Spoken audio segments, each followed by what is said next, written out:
Halo Sobat Akurite, semoga kabar kalian baik-baik saja ya. Kali ini saya tidak berada di suatu tempat wisata atau akan membahas sesuatu yang berhubungan dengan tempat-tempat wisata. Namun kali ini saya akan membahas sesuatu yang sangat berbeda jauh dari konten-konten saya sebelumnya. Kali ini saya ingin membahas suatu cerita legenda zaman dulu yang berada di suatu daerah di Indonesia.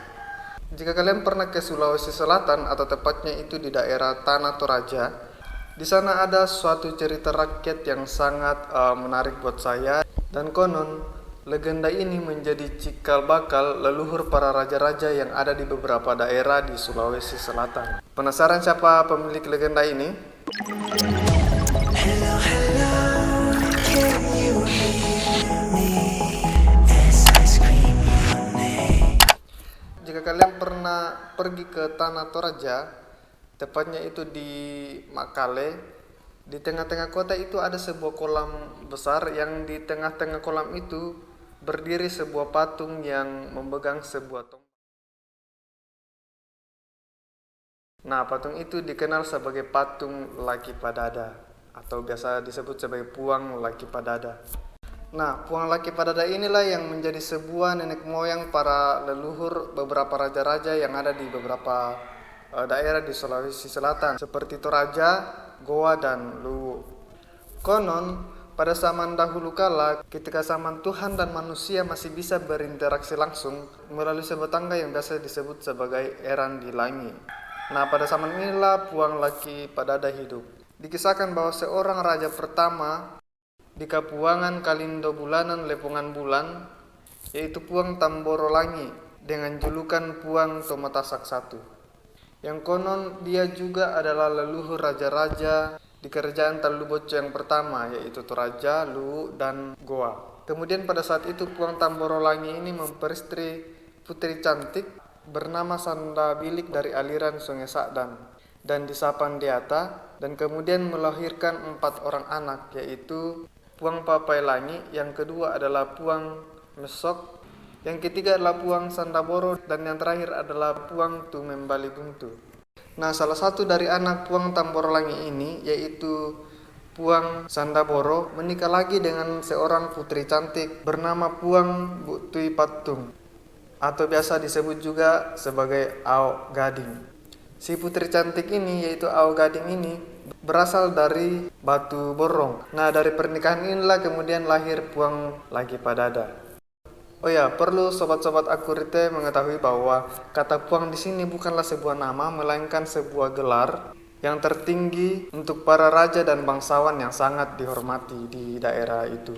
Seiring dengan berjalannya waktu, ketika Puang Laki Padada ini sudah bertumbuh menjadi dewasa, dia memiliki saudara perempuan yang sangat dia kasihi.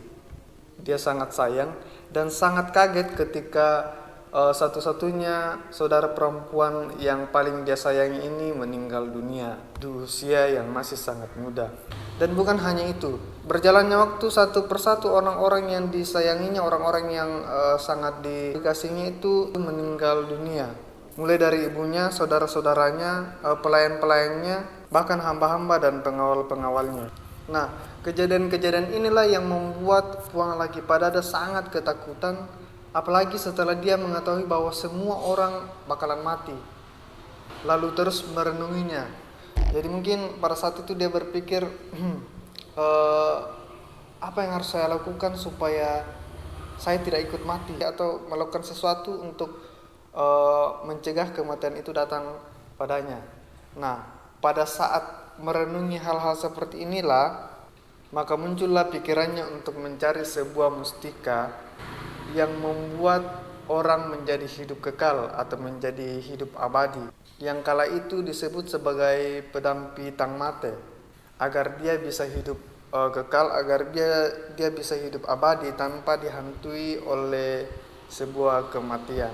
Setelah betul-betul memantapkan niatnya untuk pergi mencari yang disebut sebagai mustika tang mate ini, kemudian Puang Laki Padada ini berkemas-kemas menyiapkan segala sesuatunya untuk dibawa saat pergi mengembara. Nah, setelah itu dia pergi mengembara dengan bermodalkan tekad yang kuat dan sebuah parang sebagai senjatanya.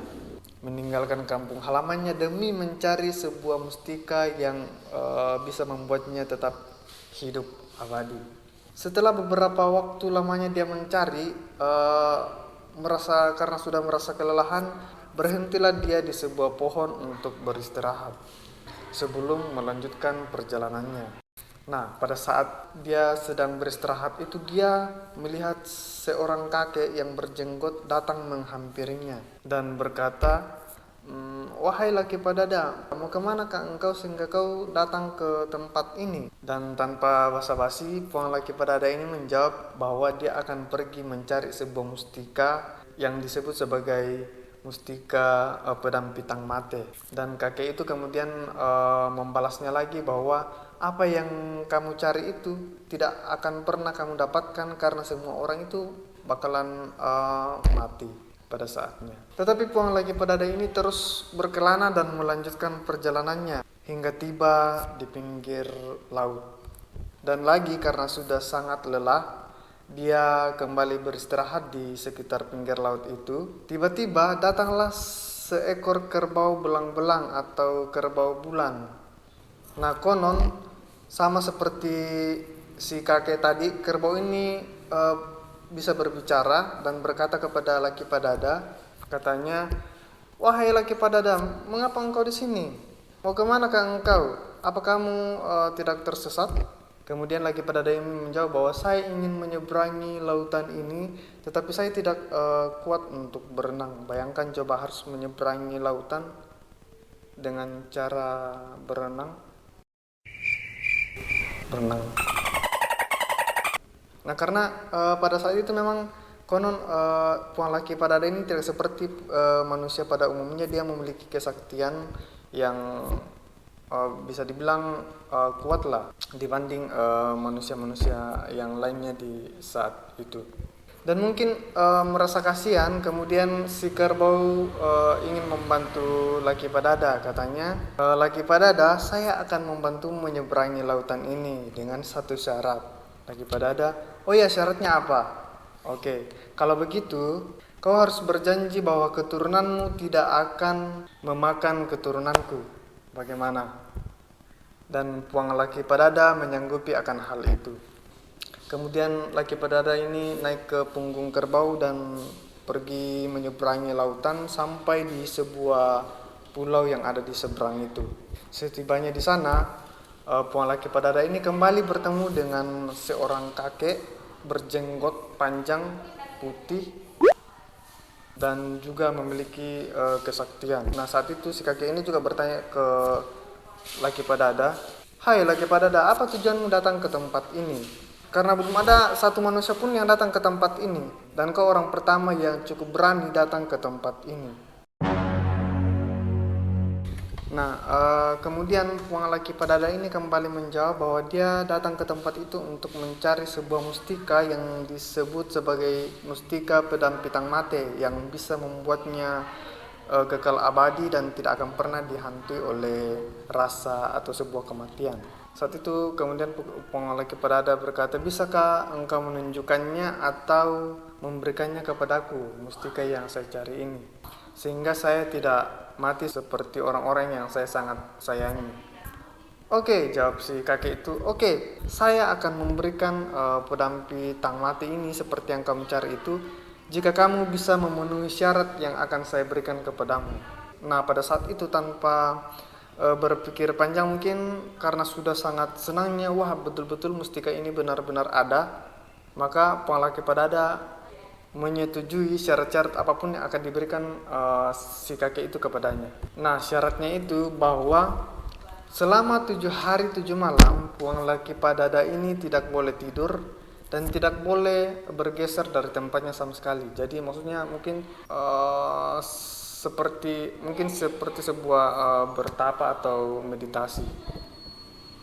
Dan senjata yang kamu bawa itu tidak boleh jauh dari badanmu.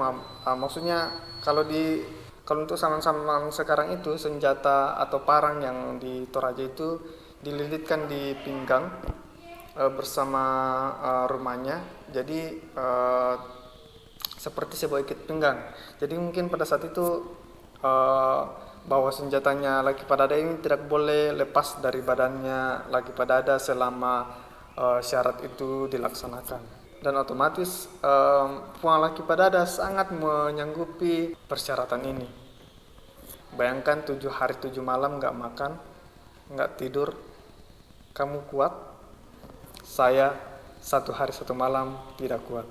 Nah, setelah Puang Laki Padada ini menyanggupi dan melaksanakan syarat dari si kakek ini, sesakti apapun dia, namanya juga dia masih tetap manusia biasa. Di hari yang ketiga, Puang Laki Padada ini kemudian tertidur.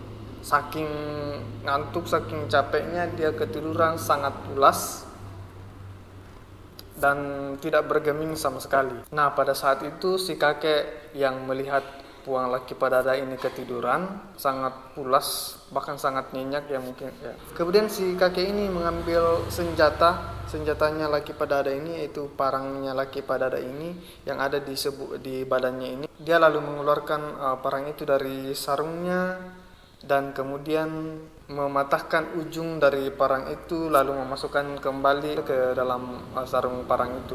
Dan saat itu karena saking pulasnya, Puang Laki Padada ini tidak merasakan kalau parang ini dicabut dari rumahnya.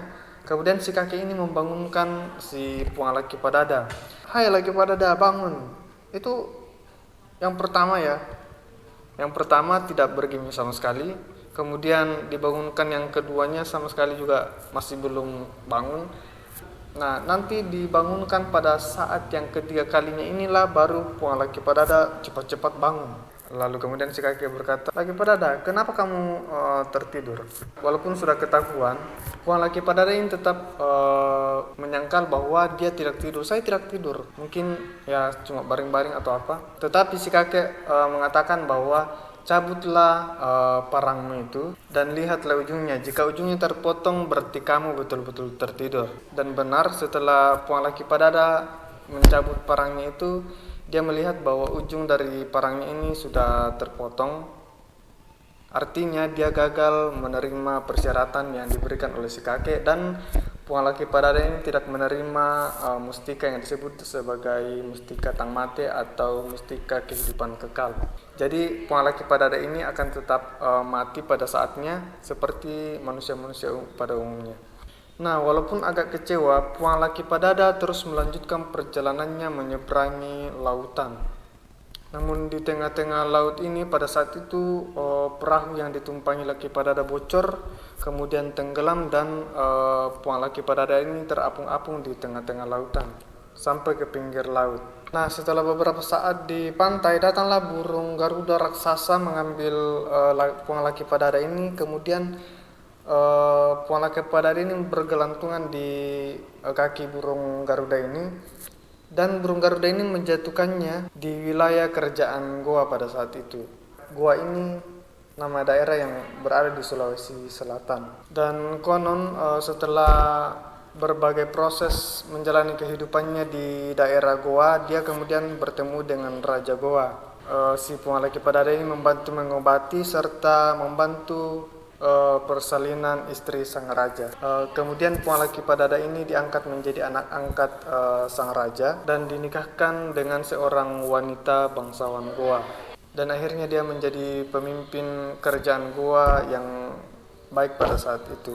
Dari pernikahan Puang Laki Padada inilah menghasilkan 3 orang anak yang nantinya akan menjadi seorang raja di 3 kerajaan terbesar di daerah Sulawesi Selatan. Yaitu anak yang pertama Puang Patta Labantan, anak yang kedua adalah Puang Patta Labunga, dan anak yang terakhir adalah Puang Patta Lamerang. Seperti yang saya katakan tadi, ketiga anaknya inilah yang menjadi raja di sebuah kerajaan besar yang ada di Sulawesi Selatan, yaitu Goa, Toraja, dan Luwu. Namun sekedar info bahwa di Toraja ini bukanlah sebuah daerah yang memegang sebuah pemerintahan kerajaan ya, akan tetapi dianggap setara dengan sebuah kerajaan besar karena beberapa faktor seperti kekuatan perang, jumlah masyarakat, dan faktor lain-lain. Nah, siapa anak Laki Padada ini yang kembali ke tanah leluhurnya, tanah ayahnya, yaitu di tanah Toraja untuk memimpin sebuah kepemimpinan yang ada di sana. Yap, Puang Labantan. Nah, Puang Labantan ini dikirim kembali ke tanah leluhurnya, tanah ayahnya, yaitu tanah Toraja, untuk memimpin di sana dengan maksud untuk menjaga stabilitas akibat konflik antar daerah di Tondok Lepongan Bulan, tanah Matahari Allo. Sedangkan dua anaknya yang lain yaitu Puang Labunga dijadikan raja di kerajaan Luwu yang biasa dijuluki Payung Riluwu, dan anak yang tetap tinggal di kerajaan Goa untuk menggantikannya sebagai raja adalah Puang Lamerang. Nah, sahabat Akurite, ada beberapa versi yang menceritakan tentang kisah atau legenda Puang Laki Padada ini. Namun dari semua versi itu awal dan akhirnya tetap sama. Dan sebagai orang Indonesia yang memiliki banyak tokoh-tokoh, banyak budaya, banyak adat istiadat, harusnya kita sangat bangga ya, dan terus menjaga budaya kita, terus menjaga adat istiadat kita sehingga bisa dinikmati oleh anak cucu kita nantinya. Dan sampai di sini dulu akhir pembahasan kita tentang legenda Puang Laki Padada, dan bukan hanya sebuah legenda atau mitos, tapi ini betul-betul dianggap benar di daerah Toraja dan beberapa daerah.